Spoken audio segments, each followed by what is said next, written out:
I'm here to say thank you and congratulations to Robin for several reasons.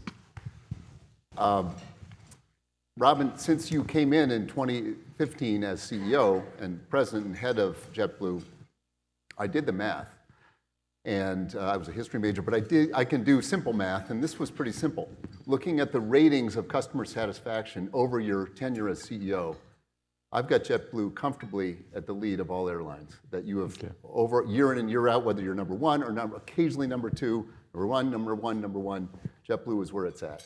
You have brought really top quality service, clean airplanes, great crew and staff, and a really all around elevated flying experience to Boston, and you focused on Boston.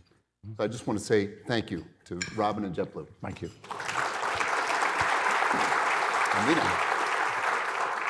I also want to thank you for being a partner of the Celtics. One of your first official acts, as near as I can tell, was to approve our partnership, which is now going on its 9th year. And it is off the court in the community doing STEM labs and computer donations, which is meaningful to you and to us. We love doing that together. On the court, you'll see us, we have the JetBlue flight crew, which is some games, unfortunately, the most talented and exciting basketball that's played. It's got a JetBlue logo on it, not a Celtics logo, but it's got Celtics as well. But and then especially Lucky Blue, the Celtics livery A320, a beautiful plane. I have some friend or another texting me a picture of that literally every week. Yeah. You know, is the team in Florida? They all think, by the way, the team flies on Lucky Blue, but it's a beautiful Celtics. And I think this is what I really want to highlight for everybody here, to get to know Robin a little better. I've gotten to know him a bit, and I'm really glad to. But here's something about Robin, about JetBlue. Not only do they outfit the plane in Celtics livery, and they have a Bruins one and a Red Sox one as well. So they are all in on Boston. They have 4 teams, and 3 of them are Boston teams. So they care about Boston. But what are they doing with Lucky Blue this weekend? They're flying it to Philadelphia. And if we advance, they'll fly it to the next city. They take our plane, or their plane, but our colors and our Boston identity, and they fly it to the enemy city, because that's a Red Auerbach quality move.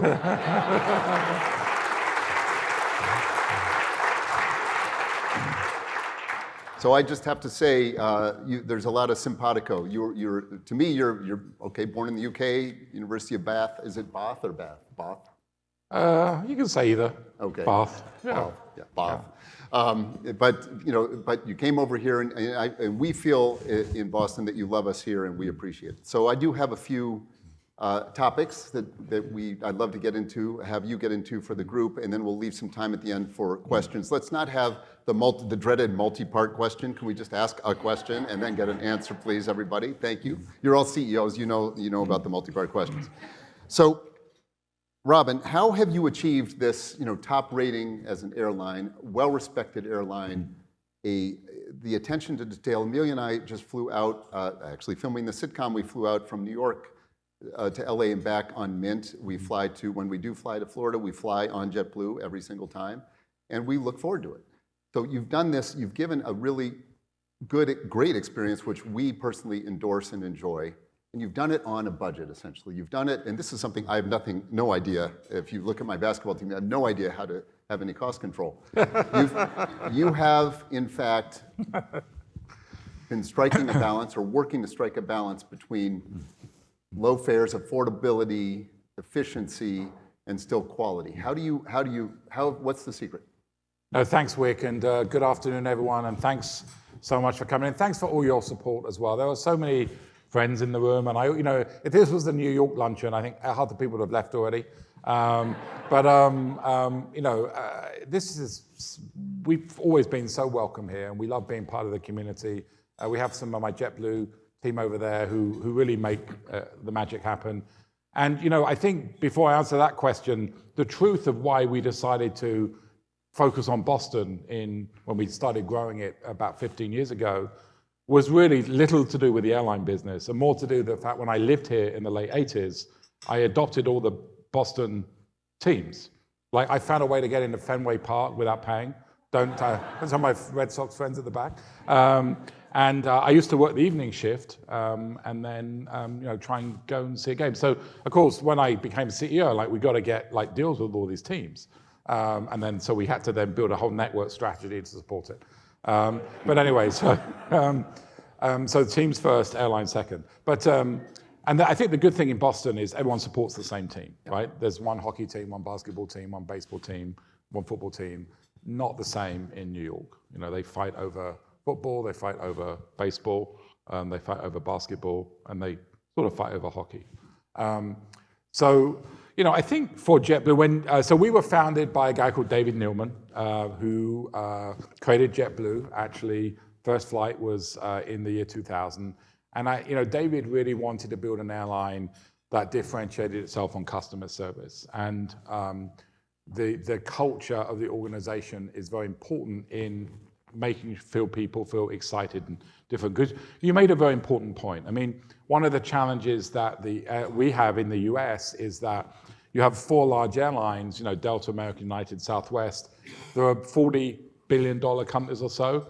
And then you have an airline like JetBlue that's 10. So we're about a quarter the size. We don't have the same resources as these much larger airlines, so we have to make it count. So we try to focus on creating a product that most people like. We talk about focusing on people's practical needs rather than psychological needs. So, leg room over lounges, I suppose. We just try and, do that. And we try and, as people come into work for JetBlue on the first day, we go and meet them, and we try to just instill in them the importance of just serving and taking care of our customers. Because to take a financial analogy that you're seeing today with all the big banks, right? The big banks are too big to fail, right? The large airlines are too big to fail. We're not. We're a much smaller airline, and so we have to deliver well every day. So can I pick up on that exact point then? Yeah. It's been well reported that for a year or so, you've been pursuing a merger, an acquisition of Spirit. And my understanding from you is that there are 4 airlines who are, behemoths, or however you pronounce that, and then there are the up and coming JetBlue and Spirit. Can we run the numbers on that? And what's, frankly, as we would say in Boston, what's the problem? I think well, I don't know. I don't think there should be one, but the government thinks there is.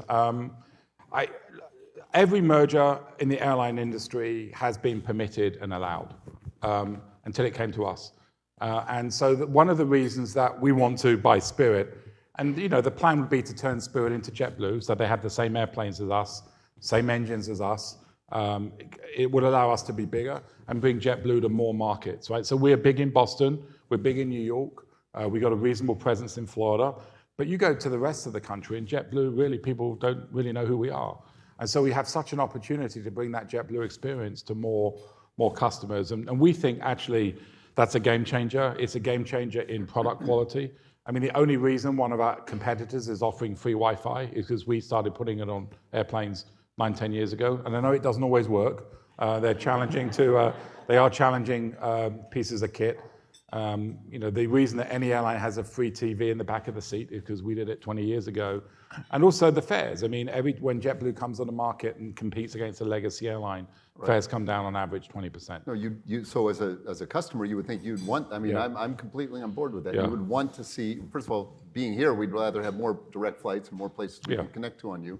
But if you're out there in Kansas City or Dallas or wherever you might be, to see JetBlue, it's going to be more affordable. So what's the regulatory issue? So the regulatory issue is that the government is arguing that taking away Spirit is taking away another airline, an airline that offers low fares, and they don't want to see that happening. I think there is a lot of buyer's remorse at the Department of Justice. I think they regret allowing a lot of these deals to have happened over the years. No. But you can't unring that bell. I mean, you've got 4 airlines with 20%, and you have the rest of us, so JetBlue, Spirit, Frontier, Alaska, Hawaiian, you name that list, with 20% between us. There's such a bifurcation in the industry, and I just don't think. And so we feel good about our case. We would not have spent all this money and put all this work in if we didn't feel we had a really, really good chance of being successful. So we'll see. So what is the state of the airline industry today? When we talked virtually, it was Warren interviewed you, but I was able to tell a few jokes at the beginning, which was I only know 2 jokes, so that was, Yeah. But we did talk in 2020, really September 2020. So it was a different time. I was down in the NBA bubble, as a matter of fact. Yeah. We were fighting in the playoffs then too. But anyway, what's the state of the airline industry today? It seems busy. It seems like it's on an upswing. Yeah. And then where's it going? Because you've got concerns, no doubt, about sustainability and fuel costs and whatever else you've got. So where are we as an industry now, and where do you expect to be in 5 or 10 years? No, it's a great question. I mean, I remember sitting in a restaurant in London with the CEO of Airbus in late February 2020. And we were there because we were, if you remember, there was a fight going on with the EU and the US at that point in time on tariffs, and Airbus airplanes were being impacted by that, and we were trying to work through that. And just over coffee, I mentioned to him, hey, Guillaume, seen this thing called COVID that I'm hearing about in China? You seeing any impact yet? A little bit from our Chinese customers. 3 weeks later, we're in the White House as an industry asking to see if we can get some financial aid for the industry. So it was incredible. We were going over A4A, which is the US Airline Trade Association. All the CEOs, we meet every quarter, and we got a meeting with Mike Pence at the White House. And we're going over in the black SUVs, as you have to if you're going to go to the White House, right? Because all the movies, everyone's in black SUVs, so we got black SUVs. And we're going over there, and on the way over, we're like, oh, the president's going to join the meeting. And we weren't sure if that was a good or bad thing, obviously. Anyway, we went there, and he was very engaged, and he was very supportive. And the airline industry was the only industry that got specific help through COVID. Yep. And I give a lot of credit at that to actually Doug Parker, who was the CEO of American at the time, because Doug had been at US Airways, or America West, and then US Airways. He'd been there through 9/11. And he could see what was going to happen if the industry did not get help. So we rallied, we got great bipartisan support across the aisle, and that really allowed us to continue. We had to keep everyone in jobs, which we were happy to do. And then, we thought that was the worst year. But what was actually harder was the ramp back up. Because once we got to early 2022, more people were ready to fly than we could deal with. And we stumbled. I mean, this is the anniversary of when I had to come up to Boston and give some media interviews apologizing for our challenges. And if any of you were caught in that, I really apologize. Other airlines went through the same thing last year at different times. We all went through it. And we had to do a reset because we realized that things were never going to be the same in a post-COVID world. You've got higher attrition. There are significant. Every one of our airplanes is 6 to 7 months late. When we have to repair things, it's taking 2 to 3 times longer to get them repaired than they normally do. And these things continue to challenge us and other industries. And so, I'll give you an example. For JetBlue to fly the same amount of capacity as we did in 2019, which is the last normal year in our industry, we have to have about 7% more people to fly the same amount of capacity. So anyway, the good news is, as we come into 2023, so we were all stumbling last year, but then we learned from that, and we kind of hired up, we recruited, we slowed down growth, and for 2023, actually, the industry is in good shape, and we've never had more pilots, we've never had more in-flight crew members, we've never had more maintenance technicians, so we are overstaffed, but we need to be overstaffed. The big challenge this year is actually the air traffic control situation. In the air traffic controllers nationally, they're about 81% of what we need, and in New York specifically, they are at 54%. And so what that is going to, so the FAA approached all airlines about 6 weeks ago, I think it was about 6 weeks, to say, we recommend you pull down 10% of your flying in and out of New York this summer. Otherwise, delays will double over what they were. So they're saying have the same infrastructure spend, the same crews. You've never furloughed anybody, I don't believe, at JetBlue. Yeah, we've never furloughed. So you're going to have the same workforce and same everything else. You just have less revenue coming in. Yeah, so we've got more cost flying the same people, but the air traffic controller situation is very challenging, and what that will mean, unfortunately, is just more delays because when the situation gets saturated, and there's lots of airplanes flying around, and there are insufficient controllers, they slow the system down to keep it safe. And so, we are working through that issue, but it's going to take a number of years to resolve, because it takes 3 to 4 years to fully train air traffic controllers and get them into the more complex centers. Where's the tech side of, I remember all the way back to PATCO, was that like 1980 or something, but 43 years ago. But where's the tech side of ATC right now? What's the infrastructure? Has it been updated, or it's supposed to be more efficient. Is it getting there? It's scale of 1 to 10. Well, we've gone from being closer to 1 to being, maybe closer to 5. But we're still a long way to go. It's not very comforting. No. Well, I don't want anyone to worry about. It is safe, but the fact that the US is still passing off paper strips to controllers who are controlling airplanes, when the rest of the world is doing that digitally, and the FAA have said they're going to now have to keep the paper strips for longer because the technical program, the tech upgrades have slowed down. So. The technology is one thing, and then I would say the staffing is actually the bigger issue, because I think that is what's going to have the biggest impact on people's flying. Not sure paper strips even qualifies as tech. No. Well, they're printed out, they're not handwritten anymore. There's a printer. There's a dot matrix printer involved. Yeah. What's your IT? I'm just, it was a random question, but your IT budget and your staffing at JetBlue, out of how many of your total employees are IT? Because the app, the website, the tracking the baggage, a plane's late. The gate changes, everything has to change. What's the story? How do you run an airline from an operations point of view? How do you get that done? Well, I think it's interesting because the challenges Southwest had over the Christmas holidays, which were well publicized.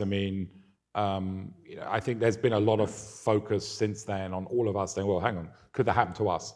And so, we spend a lot on IT.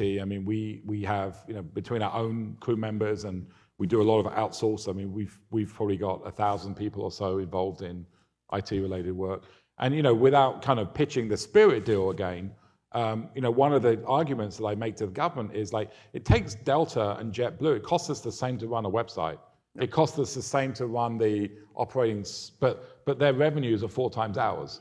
And so we can either be less profitable and do it at the same time, or we have to take it more slowly. And so I think that's another issue as the airlines, that there's more scrutiny now, as there should be, on making sure our tech stack is at the highest quality. Is going to require investment. But again, in January, you may remember that morning when the whole US system was grounded for the first time since 9/11. That was an FAA system. And that was the system that gives the pilots warnings about what might be different about the airport that you're flying to. So we can upgrade, but if we're still dealing with external systems that are 20, 30, or sometimes older, the risk is still there. By the way, what's interesting about that when the FAA did that, they didn't actually have to do that because some airlines had backup procedures. So we were operating. Delta was operating, Alaska. There were some airlines that had backup procedures to deal with that eventuality, and there's other airlines that didn't, and they couldn't operate in that period. So we actually were like, we're happy to keep flying, but once the government says you can't fly, you can't fly, clearly. I guess they didn't want to embarrass the other ones, but that seems a little bit. Yeah, I'm sure that was going on in the background. So where will it be in 10 years or 15 years? I read about electric planes. I read about the exact opposite, which is supersonic. Yeah. Or are we going to be going combustion, or what?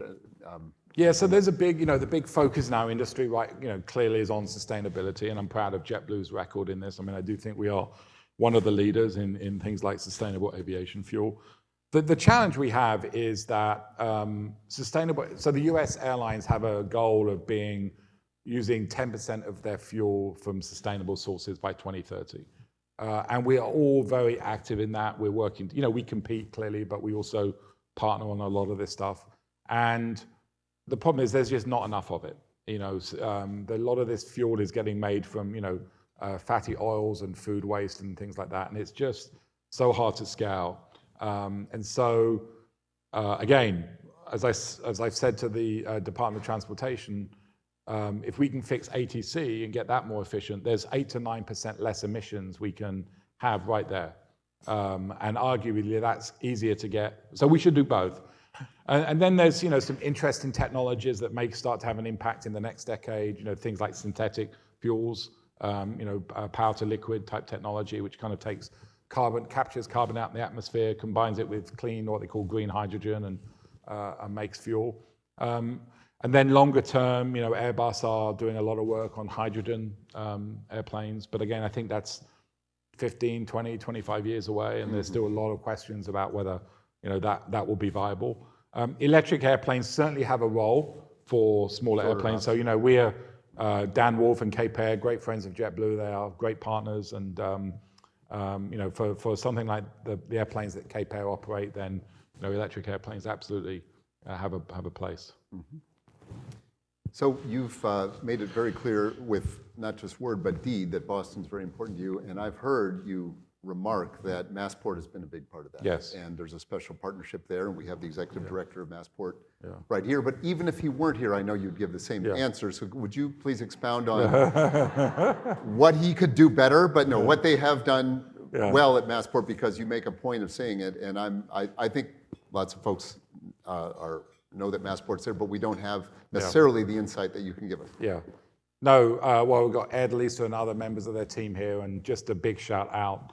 I mean, I have to be nice to them anyway because they're the landlord, but they've earned it too, so that's a bonus. But look, the relationship between airlines and airports is a bit of a love-hate relationship, and so we both do things to immensely annoy each other. But I think what has defined the JetBlue Massport relationship over the years is just that spirit of partnership and working through some of those things together and coming up with solutions that work for both of us. Airports have to play very fair, right? Airlines always want the airport to give them the best stuff, and the airports are very conscious about making sure that it's really of a community benefit. But whether, they've done an amazing job supporting our growth here from 10, 20 flights a day to 150, and they've done a terrific job. I used to work in Terminal C. I remember that terminal from the late 80s and modernizing that and the investment in the roadways and the most innovative parking system in the world. Your cars are every single piece of grass and every single hill, and they know exactly who car that belongs to and where it needs to get back to. It's incredible. So, and it's challenging because it's a very small piece of land. It's surrounded by water, and it's tough to operate in those environments. So, I just want everyone in the room to know, and we work with pretty much every airport in the country. This is an amazing team that you have, and they run a really fantastic airport. Okay. Duly noted. I saw them taking notes. So how did you make the decision to go compete and open up? Lots of us probably think of Fort Lauderdale, Orlando, JFK, Boston, but you're going to Amsterdam, London, and Paris. Not in that order necessarily. Yeah. London, Paris, and Amsterdam. Yeah. How do you, as CEO, make that decision? What went into that, and then how? And some of those flights are going to be from Boston, so we're excited. But it's a departure, no pun intended, or maybe let's say pun intended. But you take if you take those markets. If you look at, let's just take Boston. If you look at the largest markets that we don't fly to out of Boston, then London was the one, and we just didn't have an airplane that could do it for the first 20 years of our history, and so we took delivery a couple of years ago of the long-range version of the 321 that gave us the juice, if you like, to get to London. And this is where COVID was an opportunity. We would not have 3 flights a day in Heathrow if it was not for COVID. It, just couldn't get in there. Our team was very creative. I said, I want to get into Heathrow and I don't want to pay for the slots because as a low-cost carrier, we start paying $80 million for slots. It, drives up the fares. Team did a great job, so we ended up with Heathrow and Gatwick from both Boston and New York. Paris actually was then the second largest market, and so we're starting that this summer in New York. Paris from Boston will be next year. And then, Amsterdam is actually very hard to get into, and the airport over there, the government has said they want to reduce slots because reduce the amount of flying, a lot of concern around the environmental issues of these flights. And so And the problem, if you think about the business model of Schiphol, for those of you who've flown through it, I mean, the Netherlands is about 16 million people, and whilst it's probably the most densely populated country in the world, if not one of the most densely populated, it's an airport far bigger than the Dutch need, because they're taking everyone from the UK and flying them through. And I think in the end, they're like, why are we emitting all this carbon for people that aren't even flying out in the Netherlands from the Netherlands? So anyway, the industry and others took the government to court. We got an initial victory. And not that the efforts will stop. I'm sure that will be a fight. But we felt as JetBlue that if we didn't get into Amsterdam now, we would never get in, given this sort of pressure on slots over time. So we filed I know it feels like we sue a lot of people and get sued a lot. So we filed a formal complaint against the Dutch government, we ended up getting it worked, because we ended up getting 2 slots, one for Boston and one for New York. Now they're not permanent slots, so we're going to have to do what we did at Heathrow, get in there, and once we're in, hope we can stay in there. So, I go back to the competition comment. If you drive north of Philadelphia, so leave Philadelphia Airport, and then you drive north up through every airport on the coast to the Canadian border, there's only one flight a day. So, think Newark, think JFK, think Boston. There's only one flight a day to Amsterdam that isn't part of the Delta, KLM, immunized, high-fare joint venture. That's actually, if you look it up, if you look up the legal documents, that's the name. Yeah. And that's a United flight out of Newark. So so here we are with these like joint ventures that have all of this power, really block competition, and then we can't buy Spirit to become a 9% player. So all of these things I think just demonstrate how it's been more about protecting the large airlines and helping the small airlines. But anyway, it doesn't matter. We're not deterred. We're in, and we're never going to be off of the frequency that some of these airlines have. But for most people, 1 or 2 JetBlue flights a day is fine. This is the spirit we need on our team tonight. This is go forward confidently, make it work, make things better. Well, I'm available tonight if you need a. Thank you. I've got your number. Yeah. So that'll be fine. Thank you for that. You can be in the flight crew. You hold the ball up. Lucky will hold it and dunk, and then you do the reverse. I thought I could do more, work in the bar. Well, guess what you'd be serving? Yeah. And providing you paid me and I could drink while I work, I'll be fine. No problem. So, well, thank you for this. A closing thought, if I've overlooked anything, or we can go straight to questions. But do you have? Let's go straight to questions. Yeah. We've got the one-part questions, please. Anybody?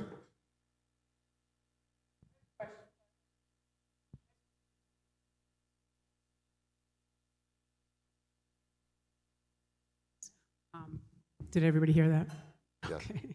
I didn't need a microphone, so thank you very much. Yeah, thank you.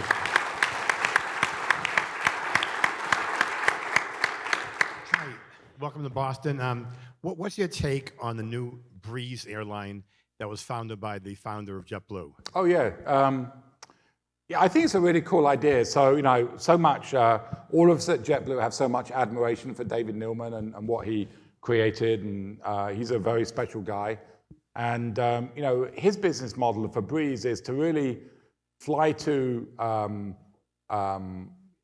smaller to medium-sized cities, to other small to medium-sized cities direct. I mean, we were talking earlier about how you get from Nashville to, was it Burlington, Vermont? Yeah. And that's impossible to do directly.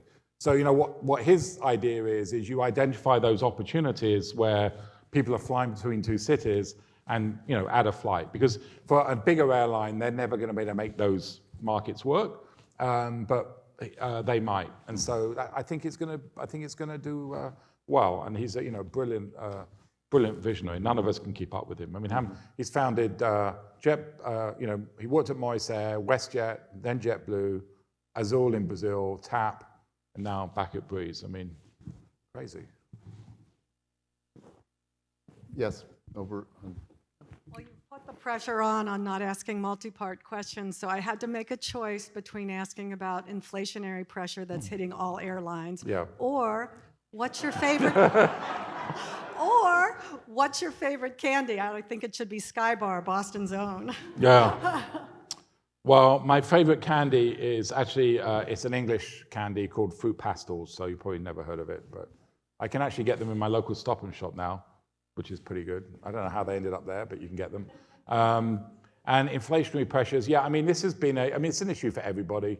I mean, actually, the fuel has been the biggest increase. I mean, until recently, when we started seeing some relief on the fuel price, the cost of fuel was 40% higher than in 2019 for us, and it's the biggest cost line that we have. I mean, we'll probably spend about $3 billion on fuel this year, so it's a big line item. I might jump in with a quick one, which is you've been in, I guess, 15, going on 16 years as CEO, and before that worked, and then at JetBlue, and before that at British Airways. Let's say you go another 15 or 20 years, but what will we find you doing? 15 days if I'm lucky. All right.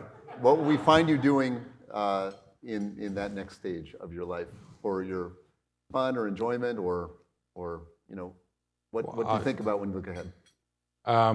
Well, I think right now, like the next year or so is going to be very busy, both on COVID recovery still, and then the Spirit deal. But in your spare time, if you change to doing less, decades from now. Honestly, I mean, I love traveling. I'd love more time to travel. Both my wife and I, we love traveling, and that's I'm very privileged in this job. I get to go to places, but it's always for 2 or 3 days. No wonder where they're going to Paris.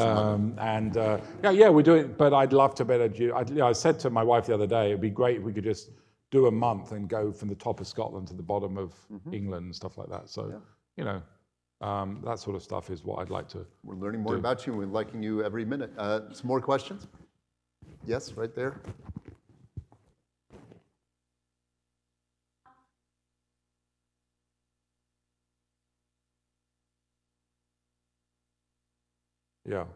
Yeah.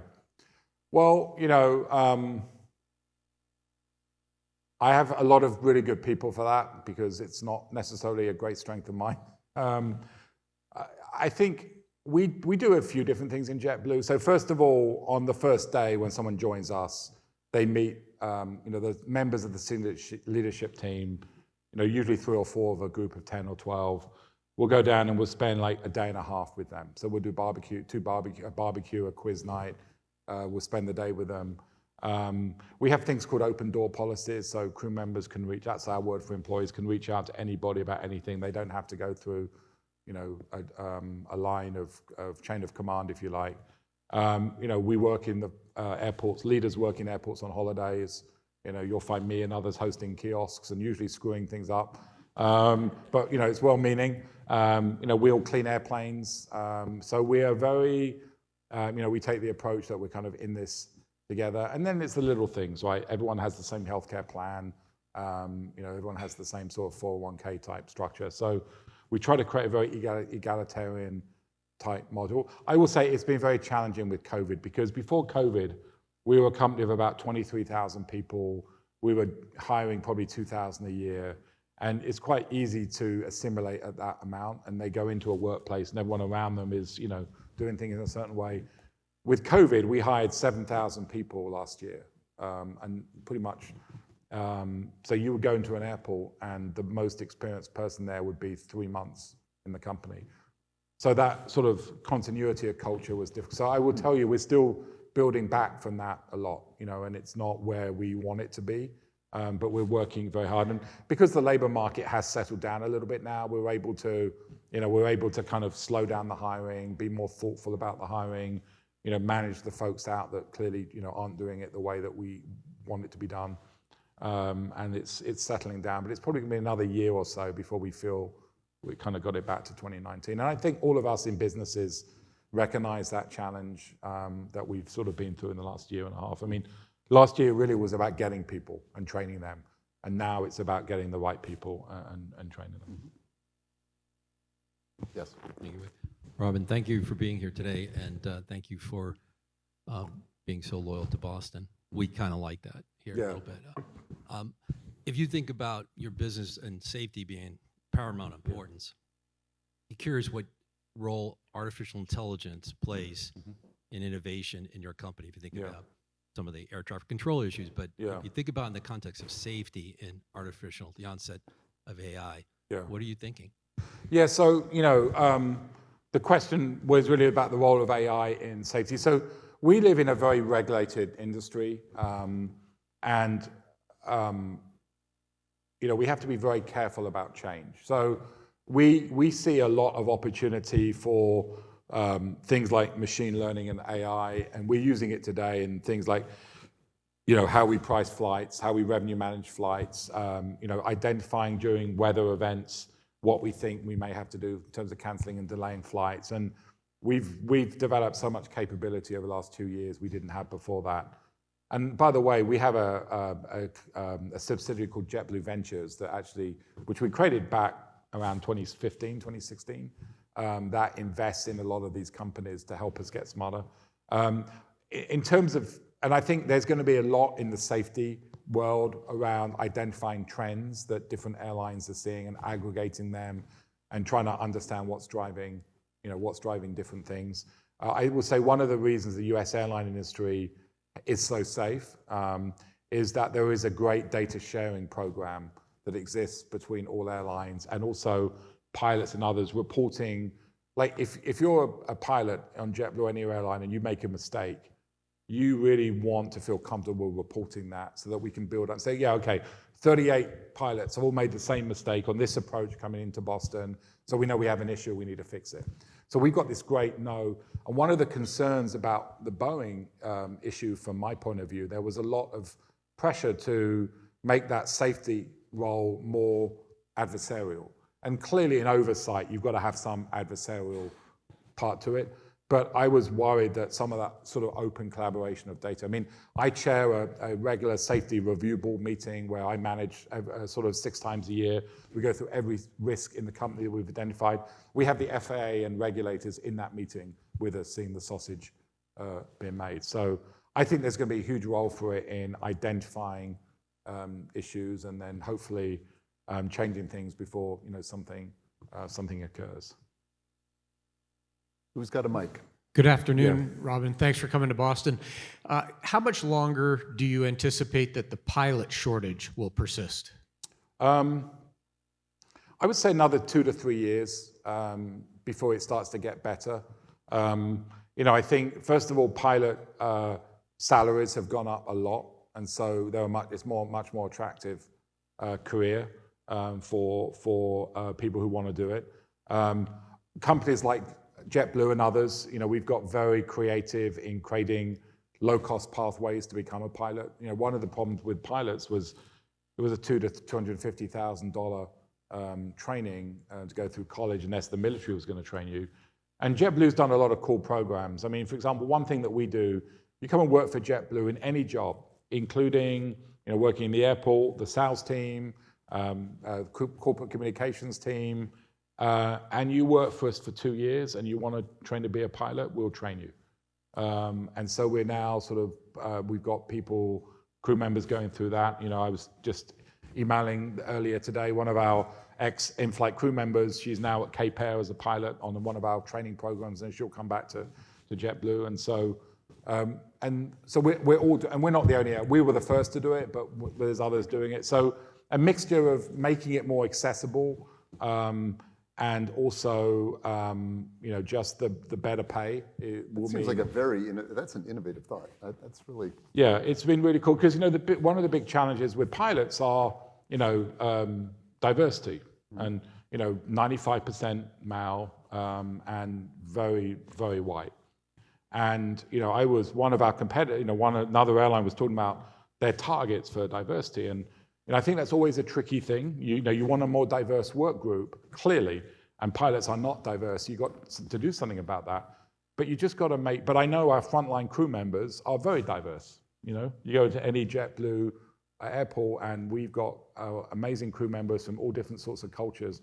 So we just have to create pathways remove the financial obstacles and put people into those training programs, and then we'll have the most diverse pilots in the country. People say, well, if you set diversity targets, isn't that going to reduce the quality? We've all heard that.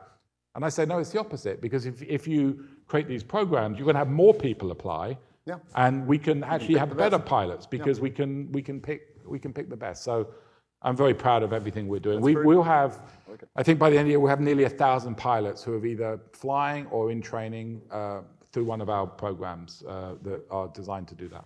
Yeah. I think we have time for two Robin? more. Mary? Yes. Thank you for being here in Boston. I want to talk about unruly passengers. Yeah.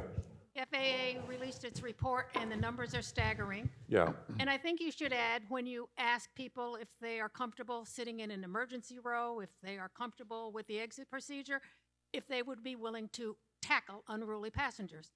So do you think that the FAA rules for quickly adding these people to the no-fly list is appropriately? And let me hear your thoughts. And I'm a mint lover about unruly passengers. Thank you. Yeah, I would say we definitely saw an uptick during COVID, and I think the masks were a huge part of that. I mean, for the first part, everyone was happy to wear a mask, and then it kind of got political, and so we had people who were very strident about not wearing masks. We had also people who got very upset if someone was taking too long to drink something and not put their mask back on, and it was impossible for our in-flight crew members. I mean, how do you referee that? That person's taking 2 minutes longer to drink a Coke than I would, or Pepsi, I should say, as we're Pepsi now. Still make that mistake. I would say it's still an issue, but it has got better. It is getting better. I also think that we are doing things like training our team to look for signs for intoxication. That's a big issue. People getting on an airplane and they're already intoxicated. By the way, that's one of the reasons we just became the first airline to roll out a non-alcoholic beer. We still have alcoholic beer, don't worry. But we have a non-alcoholic option as well. So, that's an option for somebody. So I think hopefully it's getting better. We certainly, we do have no-fly lists of people who are sort of extremely bad. But it's still a very small percentage of people that fly. All right, last one. Let's make it a good one, Boston. Who's up for it? Then I have a question for you, Wyc. Okay. Yeah. No comment. I guess it's your turn, Robin. You're up. Well, I just want my appreciation to come through to all of you here today, not just for coming for the lunch, but just for all the support you give us. I know we're not perfect. We're working to be better every day. We have a great team here. Thanks to all of our great partners here as well, to Massport and all of you. So I have a question for Wyc. I asked you earlier, but I'm going to ask you in front of your team. How do I get someone on the Jumbotron tonight at the game? I've got their seat number. I just need them on the Jumbotron. My crack crew over there, we're going to put you on too, whether you're there or not. We're going to find out where you are and put you up there as well. But thanks, you've been a for great everything. partner. Thank you so much. Thanks, everybody. Thank you.